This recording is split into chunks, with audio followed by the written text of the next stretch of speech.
We, the members of the secret order of alchemical actors, do solemnly commit ourselves to a full and honest telling of the history of the occult as far as we know it.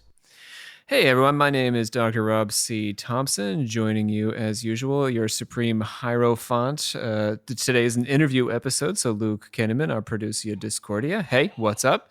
Hello. Hello. My children are in the background. I'm upstairs today, this evening, Well, juggling our many roles. They can join in. It's okay. Yeah, they have many opinions about occultism at this point in their 3- and 6-year-old lives.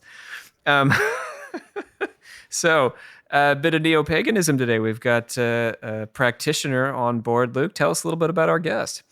Joining us today, we have Tahverlee, the heart and high priestess of the Moon Temple Mystery School, guiding seekers through the mystical landscapes of self-discovery, witchcraft, empowerment, and spiritual awakening. Rooted in ancient wisdom and aligned with the wild, she bridges the mundane and the magical, empowering others to embrace their full power and sovereignty. Tahverlee, hello. Hello, how are you? We're well. My daughter is not in here with me, but she is screaming in her room. So things are going great. I love it. I love it. All the kids are joining us tonight. It's great. Yeah. Yep. Yeah, she is having a great time. All right, so let's get into this, Luke. Yeah. So I've kind of been in contact with you kind of reclaiming the witch path. And that's something I want to delve into first, kind of as a starting point for us. So thinking about the archetype of the witch itself, especially in today's world, what kind of power are you thinking? How is that archetype, or how is the witch itself important in today's kind of like modern view?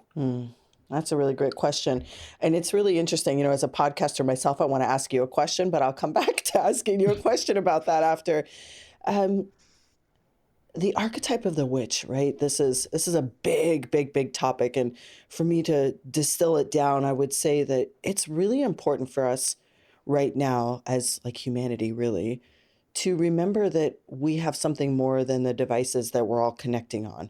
We have these deep connections to the unseen worlds that it's almost like we have forgotten. I mean, I know that we have, we all incarnated here to experience this thing called life. I think I just quoted Prince. Pretty close. And we've forgotten that there's so much more to our experience. And, most people, right, spend more time in their day connected to a device than they do connected to their body. And this to me is losing, like we're losing access to some of the greatest wisdom on the planet, which is what's happening inside our body, what's happening with our senses, how to work with and how to move and exchange energy between, nature and us and both of you and myself. Like we're already entering into this little sphere of connection energetically, and we're all in different locations. And we forget that. And we think that we're connected to people by looking at an Instagram post or, communicating through, looking at somebody's life online. I say in my new book that we spend more time looking at other people's pictures of trees than going outside and actually sitting with a tree. And so this is why the archetype of the witch is super important right now. It's the remembering. And there's lots about sovereignty and power and spells and actually doing the working. Yes, there's that. But at the fundamental line, it's remembering that we have so much already inside of us. I mean, we're like these coveted beings on this planet who has this soul where there's so many other souls out there that want to be humans. We forget it's special. It's really special. And we have all these tools that we were gifted when we decided to be human. And when we tap into those tools and we utilize them to like build life the way that we desire, and hopefully that you're teaching your children that they have these opportunities to build life way outside of the society box that's out there. Life is different. Like my experience as a human in that realm is very different. And I think it's important. Well, what are some of those tools that you kind of mentioned? You said that there's these tools. What's the most kind of accessible way to get into like this practice or to kind of start transforming your life? I'm going to answer this in a way that most people don't want to hear. This is going to be, this is not going to be the popular answer of the day. But the first thing is to really learn about yourself, like to really get to know yourself. And that's why the word empowerment for me comes in witchcraft, because, doing spells, big, like high magic spells or quick, fast spells or any type of ritual work without knowing yourself, then how do you know if it's even made an impact on you and on your life? And knowing yourself for a lot of people is hard. We're not taught and trained how to really understand, our shadows, our shadow side and our angel side, as I like to call it. We have a devil on one side of our shoulder and the angel on the other, and it's all of us. We all have these massive components. And so when I say like practical tools people can start with, it's really learning about yourself. And a simple way to do that is to start scheduling in 60 minutes a week. And scheduling it in usually means telling something or somebody else no, which already starts to trigger people, which is why I know this isn't a popular answer. I mean, I'm talking to two dads here of young kids, and I'm telling you to take 60 minutes of time per week with just yourself and feel like what you feel. Like, what are you thinking? What's the inner voice come up? If you have no music, no device, and you spend a full hour with yourself every week with doing nothing but just being with yourself, I mean, do you start to feel a little bit uncomfortable with the idea? Because what's going to happen when you do that is you have this big list of things that you should be getting done, or Oh, yeah. all the obligations that you should be doing. No, I would need to find myself in a position where I can't see anything in my house, so I don't have anything triggering me to want to get up and start cleaning or Yes. start lesson planning, or Yes. just something that's immediately going to just make me tangent off and do something else. But you're absolutely right. You need to have a strong foundational relationship with yourself before you can start pursuing anything. And do you know where most people spend that hour? In their cars by themselves. Sure. That seems like a good Like place for it. I give that ritual to so many people because I'm the same. I'm sitting in an office that is right now. I've just been traveling, so I still haven't fully unpacked. So I see Mhm. it. I'm like, Yeah. I see it. And even though I have lots of magic wands, I don't have a wand that's going to put my files away and put my clothes away. Um, a lot of people do it in their car or drive to a place where you can get out of the car where there's no people. If you can't Mhm. do that, then stay in your car if the weather is bad. And I mean, even during the pandemic, I did a lot of ritual work with people in their cars because it's a place that they could go. So now if your car's a mess, I can't help you with that. You might need 10 minutes of your 60 minutes to clean your car so you settle your brain. And I know that that doesn't seem like the fancy thing that people want to know as the tools. And we already know how important meditation is, breath work. I mean, if you're alive on the planet and an adult right now, you know that there is a place and time for doing work to balance energy. Like we already know that. I'm assuming your listeners know that. But setting up a ritual, and that's just the starting place. If you commit to that once a week for, say, 3 months, then that 60-minute period of time can start to be where you start weaving magic into your life, where you start looking at where you want to make changes. Do you have parts of you that in that hour are coming up over and over again? And it's really interesting. I released a book last month, and in my book, the final ritual of the book is writing your own obituary. So even if you were to, here's a task for those of you that need a task in that 60 minutes to start thinking about what do you want to be written about your life when you die? Because we're all dying all the time. And I promise you that these feel like small little things, but they're really intentional rituals that get you in touch with yourself and hopefully will start to spark possibility, imagination. And layers can come after that when you get comfortable and it's built into your schedule. Then you can start to let your imagination play, and then you can start to bring your senses online. But if we're talking very fundamental starting places, I don't feel that as someone that teaches others how important, owning your own power and sovereignty is, if you can't be with yourself, that's a starting place. Sure. Silence, right? Presence. These sorts of things are key. I've had some pretty profound spiritual experiences driving in my car, even with my kids in the back seat. Yeah. Because, like you said, it's a moment where you have some quiet, where you can just take in the sky and think. Yeah, that's true. Imagine when you do that, when you do regular presence work, you're starting to learn to focus energy, which, as a witch, all the spells and rituals that I do require you to be able to harness and target energy into a specific target. And so that comes next. Like you, Rob, you just described exactly the energy that you need to cast meaningful spells, which is why this is a starting place.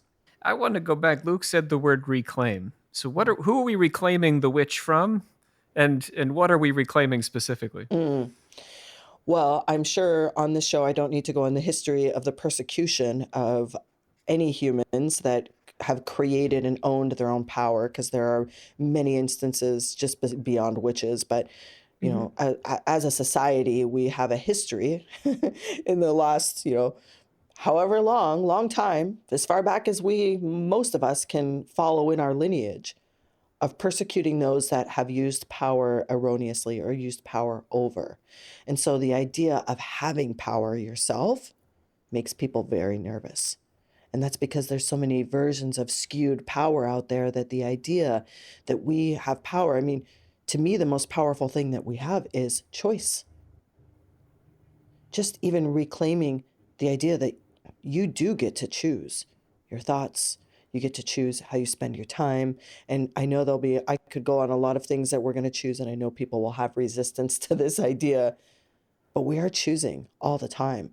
And that to me is the most powerful source we have. And so where are we reclaiming that from?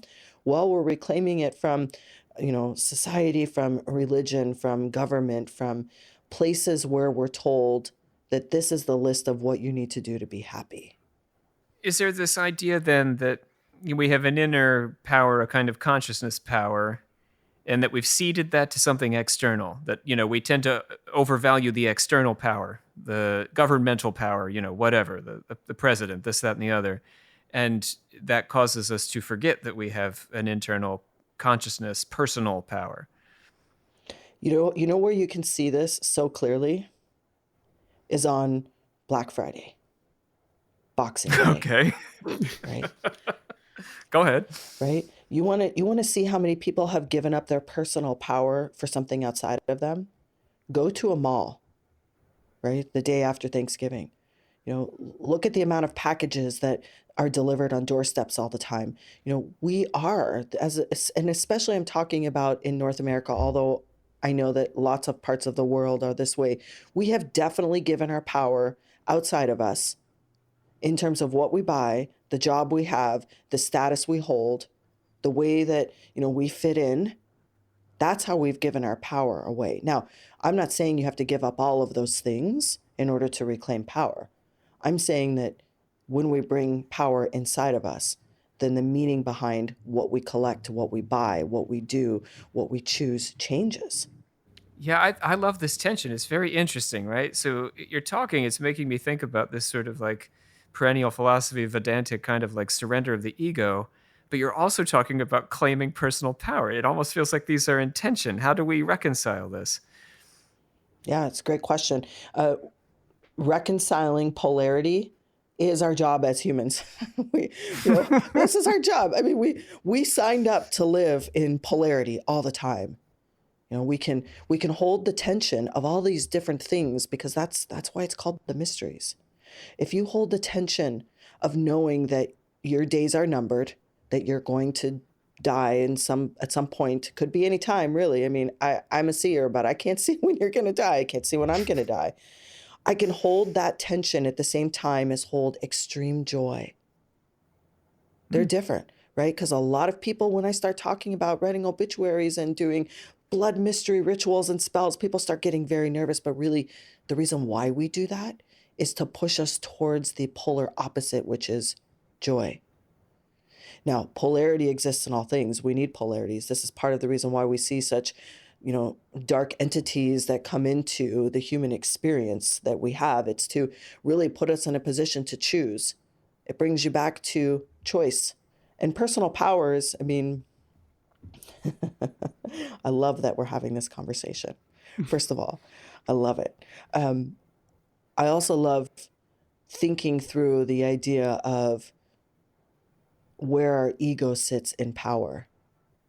And I'm a part of a lot of different covens, and I teach a lot of different people how to truly, truly bring power into their body, how to embody it, how to walk with it, how to move with it, how to breathe it, how to see it, and then how to let it all go and have it not matter at the end of the day. I love that. I love that. Something that this makes me think of is something that I was reading about you is this focus on kind of generational trauma. A lot of this strain between losing our power and this is being something that has happened for years and years and years, just constant repressive forces working against us to take away almost like uh, our self essentially. So thinking about that kind of generational trauma, how do these type of wounds manifest in people, or what can we do to kind of heal or work past it? Yeah, the witch wound is real.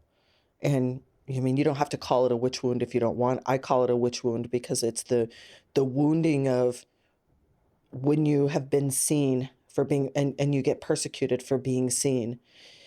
It primarily has been carried in women, although it's not always the case. It's men as well. Men play a role in how women are perceived as being seen, and I'll talk about that in a moment. But because there's this wounding that we carry about being seen, well, every human comes from a woman's body. So if we Hmm. know that women carry this wound, then we know that the beings, the humans that we create inside the body of women that have this wounding, it is generationally passed along. It becomes part of our makeup. And it actually comes in the stories we tell. It comes in the genetics. It comes in the way that we live. It comes in the beliefs that we get conditioned from our own family out of fear. And I'm using the terms being seen, but Hmm. you can go deep into the persecution of witches to know what I mean by being seen, but really it's anyone that stood in opposition to what that box was at the time, right? Anybody that stood in opposition to what that box was or normal has been Hmm. persecuted for hundreds and hundreds and hundreds of years. And so we all carry this idea that if I'm really seen, if I'm truly seen as being something different than what today's society deems as normal, then I could be persecuted. Well, and actually, you could be. I mean, I think that we're coming to the end of cancel culture. I feel like it's starting to shift, away to something different. We all want to cancel something else instead of canceling it. Well, I'm hoping that we're moving past that. But persecution is still real today, and we all carry it.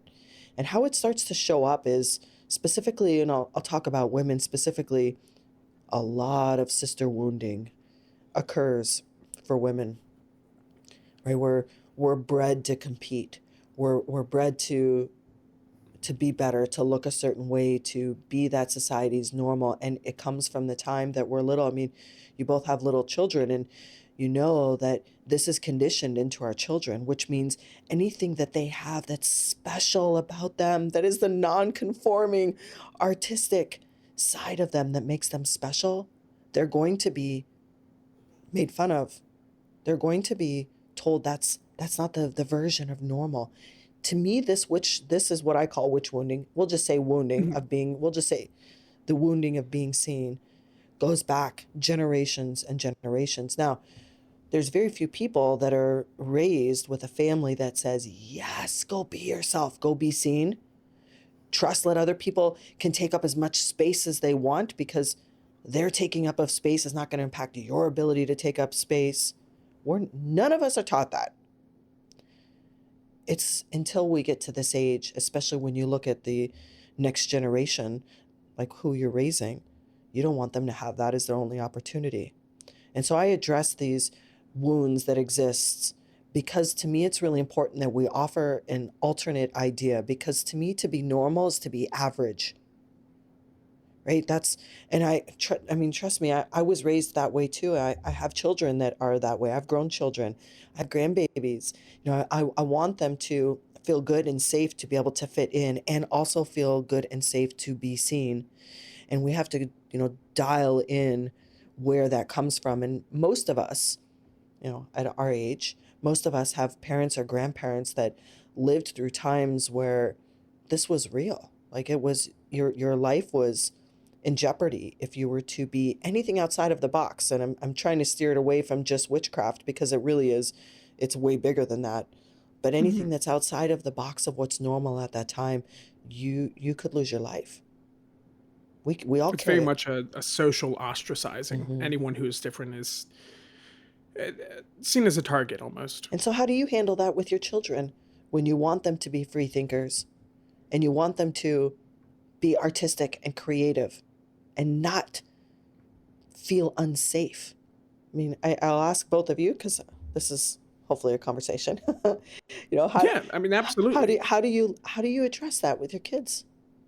I mean, my daughter, she'll be 3 in a couple months, so everything right now in her life is still so much is still new and so much is still there to explore. So my wife and I, try and be, we didn't exactly have the most supportive parents when we were kids. We weren't always given that opportunity to kind of express ourselves in a way that we want her to be able to do as she grows. And we want that to be something we ingrain in her young, that she needs to be her. Like, she can't be mom or she can't be dad. She's just her, so that she can continue to grow into the person that she wants to be. So that's something that we really want to focus on, is as she's growing up, she's just creating this uniquely herself, or just creating this person that is uniquely herself. Beautiful. Creativity is key. Yeah. I mean, ultimately, Luke, what you're hoping to do, what we're doing with our kids, is that they find the way they want to express themselves creatively, which is going to differ from kid to kid. I mean, my wife and I are both artists. So my daughter's not a speaker. I'm a theater artist. So that was a disappointment. Um, she's not listening. Um, but my son is very much a speaker. So my daughter has learned to, I think, express herself visually. She likes to draw and that sort of Mhm. thing. And we'll lean into that. But I think it's also a matter of, and this is something I'm going to have to learn, I think, as I go, something that I've learned to do with myself, not pigeonhole and say, oh, well, you're not this now, so you can't be this later. Yeah. People change, people grow and change. So acknowledging that we're all on a journey and we never know where it's going to lead, is, I think, important. And Mhm. you know, but the struggle really for a parent, Luke, correct me if I'm wrong, is that the points where they can't make their own decisions is when they're trying to challenge their own survival. That's fair. I mean, the scariest part of being a parent, when my wife and I had our child, was she was very, very premature, and we ended up having a 23-day NICU stay. Mm, She had a few developmental delays within her fine motor skills. Uh, Took her a little bit longer to walk. Took her a little bit longer to do a lot of, things that she was behind on those physical milestones. But because of that, speech accelerated. So she is, she's almost 3, but she is composing full sentences and she's learning new words. And it's just super exciting to see that. So where she had this, physical setback, and she's, fully caught up now, she's still on the smaller side and still, I think, in the 30th percentile for weight and height. So she's still physically smaller, but mentally she's exceeding what we kind of ever expected for this age. And it's exciting to see how, when life essentially dealt her this hand, even though this is not something she's thinking of because she's not there yet, but she was just intrinsically able to kind of move forward in a different direction. And I think that's just super exciting. but Tahverlee, do you think for our children, your grandchildren, I mean, you mentioned cancel culture, you mentioned technology. Is it a more difficult time? Is it getting harder or is it getting easier to do the things you're talking about? Great question. I want to come back to that in a moment. I want to, first of all, thank you both for sharing. I think one thing that when it comes to something like the witch wound, identifying it, which I share with a lot of people to do, is, talk to your children's mothers, right? And explore what wounding about being seen that they still carry from their parents, right? And trace that lineage. That's another way that you can help address that, is, these things still exist in women. So there was my little my little um, spiel about the witch wound is everybody, especially when you're raising young children, is should be exploring with the women. What was in your body at the time that you gave birth? What are you carrying? Okay, so back to you, Rob. What did you ask? What was the question? Well, I mean, it's sort of. I want to encompass this too. I mean, I'm a feminist scholar at heart. So for the children, for the grandchildren, is this a more difficult world to accomplish what you're talking about, this self-expression? And for women, is this a more difficult world? There's a lot to that Yes, question. I know. I Yes, know. yes, it is. I will tell you that in my work, if we're going to talk specifically about is it harder for women, yes, and a big piece of that reason is because the rate of sexual trauma in women is still very high. It's uncomfortably high. And I know this with the groups I teach and in the classes. I mean, we're still talking 80%. So is it hard to deal with periods in which women are comfortable being seen when in the past, and for their mothers and for their grandmothers, if they were seen, the risk of sexual abuse, or let alone, we're not even talking about technology, just our physical bodies, we still carry that.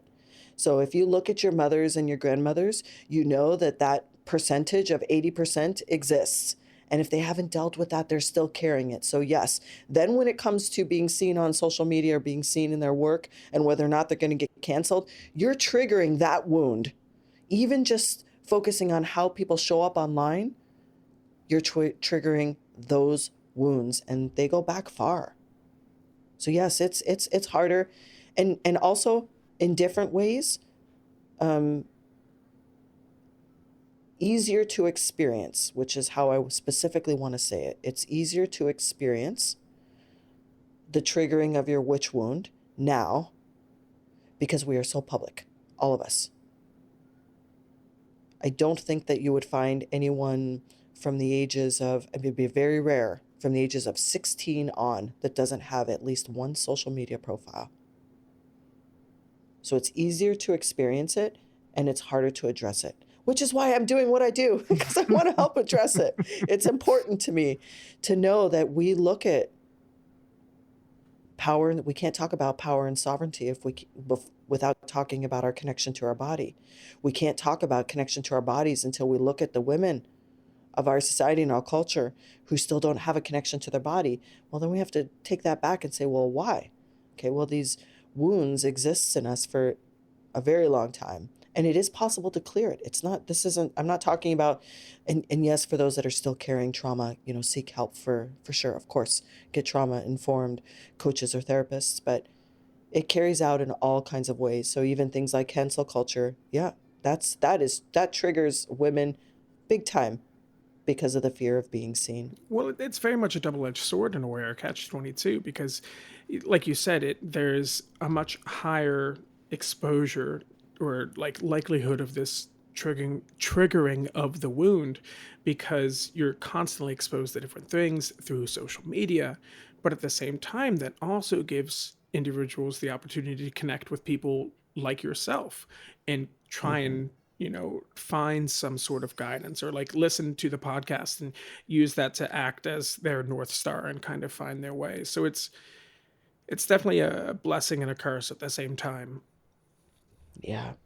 And that's why I asked you both about, how how are you raising your kids in this area, because I believe that if we give them a solid, rich foundation of safety, of expression in a multitude of ways without any attachment to the outcome of that expression, then they'll feel more free to express themselves in avenues of ways where they could meet disharmony. They can meet, pushing up against the society norms, or the box, I like to call it.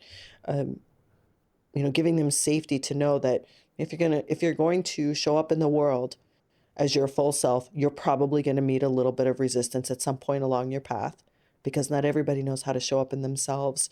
And people in power, in their own power, not power over, but within their own strength and power, if they don't know how to do that, you might meet some resistance. And knowing how to be safe and navigate that, that is, that's special. That's special. That's witchcraft for children. I didn't know we were going to go down that avenue, but I love it. I'm going to talk to both of my children about their children as soon as we hang up and remind them. Yeah. I wonder, just something about this conversation makes me think about, the demographics of our podcast. And I think of podcasts in general. We generally speak to millennials and Gen Xers. That's, the bell curve tends to focus on them. And my college students who are 16, well, yeah, now they're young as 16, but 16 to 20 are very much on TikTok. Is it possible that the full expression of self is difficult in that environment, whereas things are so short? This is why we need to come back to connecting to our body and remembering that there's so much that happens in the unseen worlds. It's the only way to allow the short little bursts that we're choosing to be exposed to all day long. It's the only way that we can shed that. Now, creators, different, right? Content creators have hopefully they've done work to have very thick skin. I think that as recipients to the very fast-paced bursts of input that we get from the digital world, without balancing it, grounding it, being connected to your body, understanding how nature works, like remembering that there's a connection that's not related to the digital side of life, and there's a place for it. But if we lean too heavy that way, we lose so much. And as somebody that creates content on TikTok, from the beginning, I can tell you that I know what you're asking. I see a lot of very vulnerable ways in which people are trying to express themselves on what they see as a more free platform. And my invitation to them is do it. Do it. Don't read the comments. Do it. Post and close and feel good that you spoke and you let yourself be seen, and then close it down and don't care about what anybody else has to say. So what would you suggest for bridging that gap then? So what you were just saying, like get out there, express yourself, and ignore, let's just call them haters for the easiest part of it, having that thick skin. But like connecting like more of the conventional knowledge of like covens to more modern sensibilities. How do you kind of cultivate those two? If I take the social media piece out of it and I focus on the like age demographics of younger generations coming into, as more modern individuals than myself, coming into, witchcraft as an example, compared to people who are, a little bit more experienced, lived a little bit more life, a little bit more grounded, have thicker skin, bridging the gap itself is still about community. We all still need community. It doesn't matter what age you are. It doesn't matter what demographic you have. Like, community matters. And I know that it can feel really hard to find safe places. So then that'll swirl us into the digital side. That's the one good thing that I will say a lot of platforms provide the opportunity that you mentioned, Luke, is to connect with others. Yes, community matters. So finding a safe space to land, even if it's just for a little bit, when you're starting to explore the occult in any way, shape, or form, like find your people, even if it's one or two people online, until maybe you'll find a community that studies, maybe you'll go to school, you'll find a campus, or maybe you'll find something official like a coven. And that can be separate, right? It doesn't have to be all the things. That can be separate from your community that studies. It can be separate than your group that does Tara paintings, like you see on my back wall. They don't, they find your safe places, and that will help move yourself forward in ways that you can't imagine, because a community is usually just a good stopping point, especially for witches, because witches tend to move and grow and evolve. And as a lot of people move and grow and evolve, especially in a witchcraft type of practice, you want to work with others that are also continuing to grow and move and evolve. And so allowing yourself the freedom to not I don't want to say coven hop, that sounds weird, but allowing yourself to move, right, to continue to move, to be grateful as you go along the path. And I think that did that answer your question? Did that make sense It to you? did, and I like how you answered it, because how I asked the question wasn't very eloquent. I was trying to like separate the online piece from that. There's also another piece in there, and the reason why I separated it is because with the rise of technology like TikTok, there has been a lot of aesthetic type of witchcraft come out. I mean, you can walk down Target some days and see like a side buffer aisle of witchcraft items now. Like this isn't, I mean, for me, this just blows my mind. I giggle, I laugh.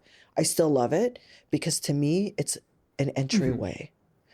And the surface level of witchcraft that you see on all the platforms that I know a lot of very professional practicing witches that don't like it, that they will really kind of criticize the term baby witches. Whereas for me, I feel like, well, everybody has to start seeking sovereignty somewhere. So if you like somebody that posts some candle magic on TikTok and you watch that every day, all day for 2 weeks, well, maybe in 5 years, you're going to want to dive into the element of fire and understand truly what it means to do elemental magic. And it will have started from these simple little videos that maybe you saw somebody post online. So to me, I like the surface level because it's an entry point that we didn't have before. Nobody had access to that before. I like it. And yes, it can be surface level and it's still okay because we get to choose. It's very easy and accessible gateway. Yes, I like that gateway. I want to get to know you a little bit better as we're kind of progressing Hmm. through the interview. So you are the high priestess of the Moon Temple Mystery School. Can you give us a better idea of that? I originally opened Moon Temple Mystery School for one specific area of teaching that I provide, which is the High Priest and High Priestess initiate path. So it is the only initiate path I have in Mystery School. And it is the tradition of the High Priest and the High Priestess is based upon the Golden Dawn tradition. And, I initiated in that tradition. And I also knew that I wanted to bring in other areas of teaching because I wanted to start removing layers of dogma from spirituality or witchcraft being available to anyone. I hold that deep in my heart.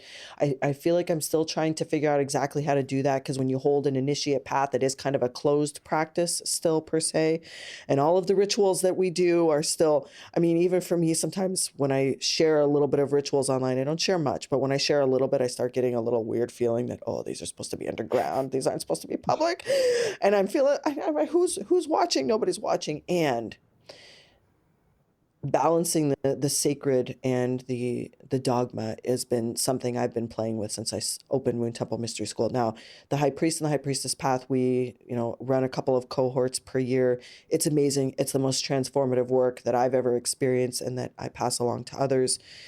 And yet, isn't it interesting? I'll share a little story with you. When I first did my path as a high priestess, and I've since initiated in many other traditions, but that very first one, we weren't allowed to call ourselves witches. What would your title be in that instance? High priestess. Well, we were priestesses until we were high priestesses, but the word, and it's interesting because all of our materials, all of our, rituals, yes, we're calling in, gods and goddesses and elementals, and we're doing all of this work, and our work is called magic, but we weren't allowed to use the word witch. And so that was the first crack that I experienced. I'm like, wait, what? And so I honor the teachings in the way that I've received them. So I am definitely carrying them forward and just maybe removing a little bit of the dogma and explaining to anyone that comes through it that these were the challenges that I faced in the past. You do with it what you will, but here are the teachings, and I take people through the program. But I also wanted to explore lots of other topics like spirituality without witchcraft, which is another path that I have, meaning how to awaken your psychic intuition, how to work with your spiritual gifts and move energy, because I believe we all have access to different types of spiritual gifts and inner knowings, and I wanted to develop that. And I also have lots of different classes that I come up with that feel really aligned to the time, and I love it. Moon Temple Mystery School is a place where we can explore all aspects of the spiritual path, and whether or not you want to use the witch or not doesn't matter to me. What matters to me is that we grow together, and I laugh because the more that I know, and the more that I teach, the more that I realize we don't know. We don't know. I don't know. I'm still learning. I'm a student of life first and foremost. I know a lot, and I'm still a student. There's that polarity again.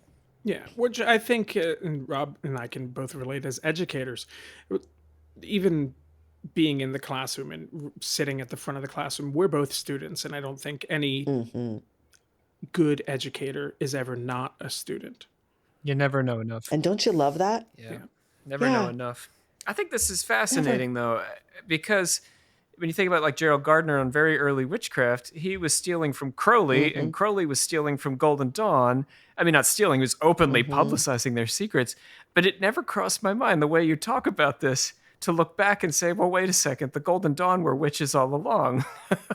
I think Mm-hmm. that's fantastic. It's really clever. Yeah, I find and there's still some resistance sometimes in me to give like firm labels to things, and we all like labels, we all like ideas, but to me they're just archetypes that we're playing with. And so I like to think of the high priest and the high priest path as come and try on the archetype of a high priest and a high priestess, see it through as far as you want, and initiation is optional. Like I will fully initiate people through and through, full ceremonial initiation. But even if they don't, they're still a high priest or high priestess because they own the teachings in their body. And so that experience of come play with it for a little bit. And this summer coming up, this is 2025, I'm doing a program called the Summer of Spirits where we're going to sit in ceremony with spirit communication for 4 months, twice a month, like after dark ceremonial work. And I love it. Like come try it on. Come try it on to see what it's like to commune with land spirits, to commune with your own spirit team, to commune with elemental spirits, or to commune with the dead if you desire. Come in and try it on for a little bit and see how that works. Who is it that's drawn to this? I mean, who are your students? What group backgrounds do they come from? All different types of backgrounds. We are, interestingly enough, my one-on-one work is split between men and women, men identifying and women identifying, 50-50, my one-on-one work. In mystery school classes, we are, probably 60% women, 40% men. High priest and high priestess path, definitely a little leaning more towards high priestesses than high priests. But every year we get these very strong masculine presences that come in that I say they hold the corners of the lineage, and it's awesome. All backgrounds, all ages, all ethnicities. A lot of the spiritual teachings that I bring forth in different classes, we have a lot of people from Europe. We have a lot of people from different countries that come in, and which makes it always tricky with time zones working digitally. But the idea that there's a niche for this doesn't exist, not anymore. Yeah, that's great. As you're continuing with your practices and continuing with your teachings, one of the other things that I had read about you is your connection and as an initiate of the. Eleusinian. I know what you're going to say. Yes, yes. I'm glad you caught me because I was going to really struggle. Can you walk us through that? Because, as from my understanding, it has been quite some time since that has been in practice, for lack of better words. If we think about the Yeah. ancient Greek ritual, right? Yeah. Yeah. Yeah, it's always this is an interesting topic, and I'm glad that you asked it. And I keep saying every question is an interesting topic because you ask good questions. Um, the Eleusinian rites, really interesting. It is a 40-mile trek. For those that don't know, it's a 40-mile trek that would take place with the goddess Persephone and her mother Demeter when Persephone would return from the underworld. And it's this ritual where gifts were bestowed, spiritual happenings would take place, and it was a journey together. And it isn't highly publicized, and it isn't talked about in a lot of places. And for me, I had an experience during a headless rite that I was conducting where I was solo and ended up going on a very long trek. I mean, to make a long story short, I locked myself out of a house naked in the middle of a ritual on a property where there was no other houses nearby. And this is not a joke. And I had to go on a very long trek and got picked up on the side of the road by a man that was working on the houses nearby. This would be a story for maybe another podcast. This is a real thing. And it was about halfway through when I'm riding in this strange man's truck who's driving around all these mountains trying to find an owner of the house to get me into the house. And I by the way, I had combat boots on because it was muddy earlier, so I had left my combat boots by my truck. So, Good, at good. least there's Yeah. that. Um, it was about halfway through these several hours trek to find a way back into the house. Because, okay, I got to tell a little bit of the story. So the house that I was locked out of was one of these earth ships in New Mexico. So it's like half buried in the earth and then just windows on one side. So there's not a lot of entrances to the house, and it's very, very thick glass. Like you can look up these houses that are half built in the earth and half outside. So it was a very, like I tried to push a barbecue through the window to try to get back into the house. So I'm just saying, it sounds like, why did it take so long to get into a house?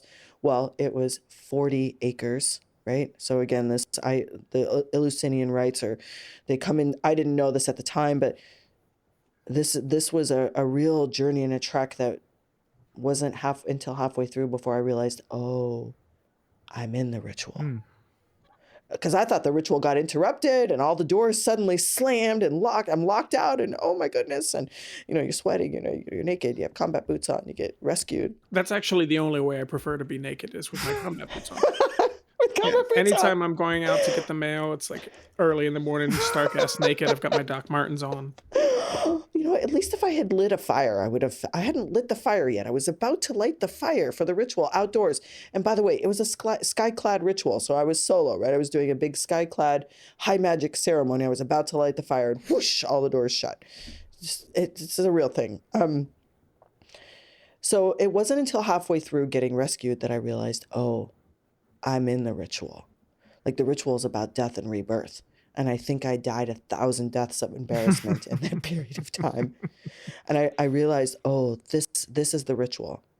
Well, fast forward, about a week later, a very powerful druid that I know that is, part of all of I think it's the druids, oviates, and bards. Anyway, he's a very well-known druid, and I was telling him the story, and I'm like sweating of embarrassment. And that's like, I feel like I had another 1,000 deaths just telling the story. He said, oh, you just received the Eleusinian rites. And so we stopped and like did a meditation together, and we sunk into it, and that's how that came forward. So it is a self-proclaimed that I've received. Well, it was a experience that I was given that sunk into my body, that I received the Eleusinian rites on that journey. So it's not something that I created. It's something that I'm relating to, that happened to me, that is very similar to what, Persephone and Demeter used to gift to their people. And it's not something that... Hopefully they weren't all naked. Well, they wore the toga, I guess. But you can't Right. repeat this, right? That's not something you can teach. It sounds like it's something that happens to you. That particular experience it's not replicatable, and it is part of what happens when you really understand how to work with magic. Is magical things happen.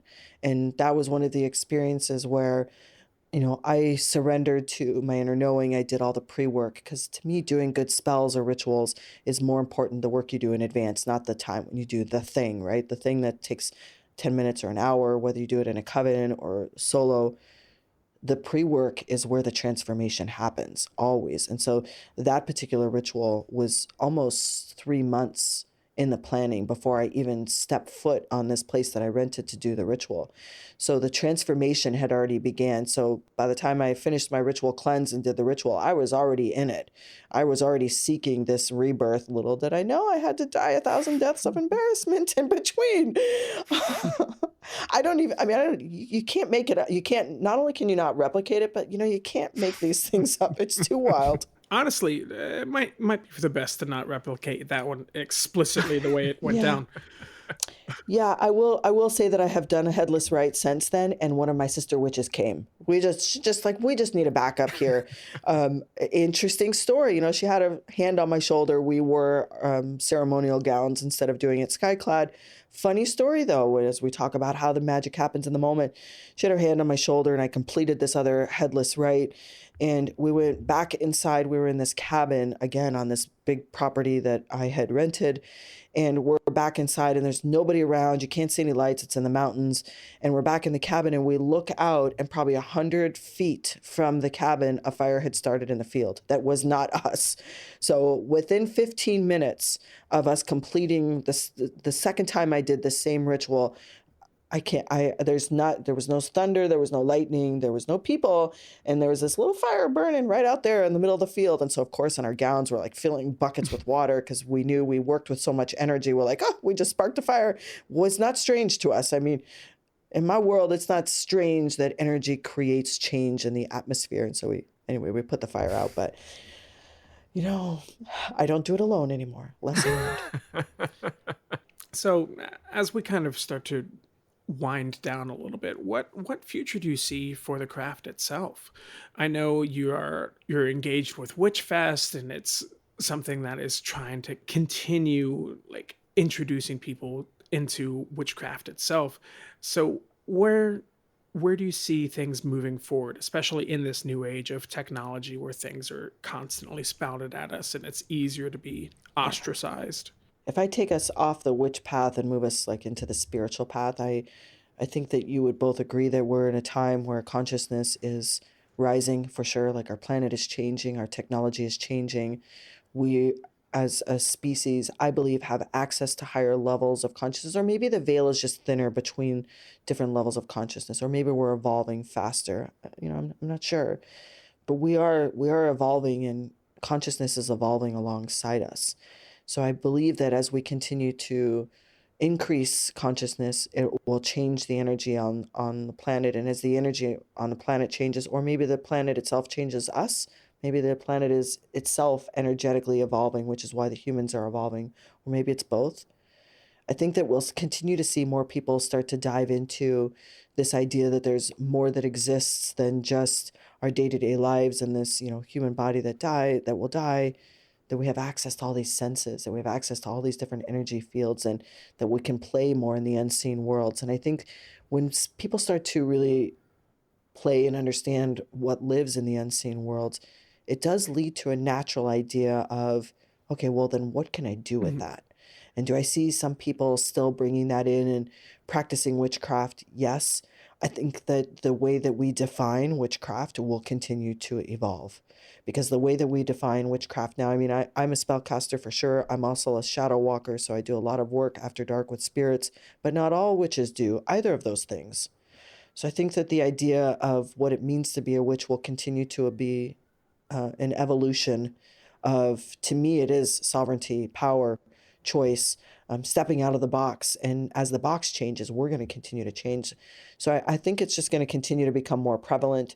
I do think that we're maybe seeing a drop off of the aesthetic version of witchcraft that really came to play with TikTok, that, became really mainstream. I think we're maybe seeing a little bit of the drop off of the aesthetic side. And I think that's because most people realize to cast impactful spells, you have to know yourself and you have to know your energy. And they're like, oh, that means work. You mean I can't just manifest the thing that I want with a red candle and some cinnamon oil? Um, so I think that we're seeing some more solid foundational practices emerge across different age groups that are defining it differently than I do. And I think that's a beautiful thing. So I do think that as our spiritual paths change and we are continuing to move a little bit further and further away from traditional religion, people still want connection to the divine. They still want connection to God. They still want connection to a higher power, whatever you want to call it, to the universe. And so the fact that we can even have this conversation about that tells me that we are continuing to evolve. And I see it maybe changing a little bit more. Um, Maybe the rise of the witch will return again, but I feel like we're kind of on the tail end of the um, of the just the introduction phase where a lot of people stayed with Mhm. witchcraft. Does that make sense Yeah. too? That was wordy. No, no, you're fine. I mean, I don't necessarily think it's a bad thing either that it is changing, because change is what keeps things alive. If it's too static for too long, then I think people's desire to learn and explore about themselves through the lens of witchcraft is just gonna Mhm. become stagnant and die off. I mean, listen, if people still just want to study Aleister Crowley, go ahead. But I'm going to tell you, don't do it. Don't do it. No, go ahead, but study other things. But Yes. broaden your horizons as you do Yeah, it. there are so many different resources and ways to step into the path or to the archetype of the witch. There's so many different ways. The only bad way is wanting it and not trying it and not choosing it. If it feels like it's calling you, it's the only bad way. So just not do what feels good to you. Right. Good existentialism there. I like how you call me out on those pieces. Well, Tahverlee, I think this was a fantastic conversation. Yeah, it's been fun. Where can we find you? Lots of ways. You can go to moontempleschool.com to find out all about the Summer of Spirits and all the classes that I have. My newly published book called Sacred Magic, Witch's Guide to Earth Wisdom, can be found at tahverlee.com, which is just my first name, or there is a link on moontempleschool.com. You pretty much can just type in Tahverlee, my first name, on any platform and you can find me, because with a name like that, there's only one of me, unless they're fake accounts. I can't really say that anymore because there's so many fake accounts. If you type my first name into any platform, look for the official, like, real thing and find me there. And I have links everywhere. Awesome. Well, again, thank you so much for joining us.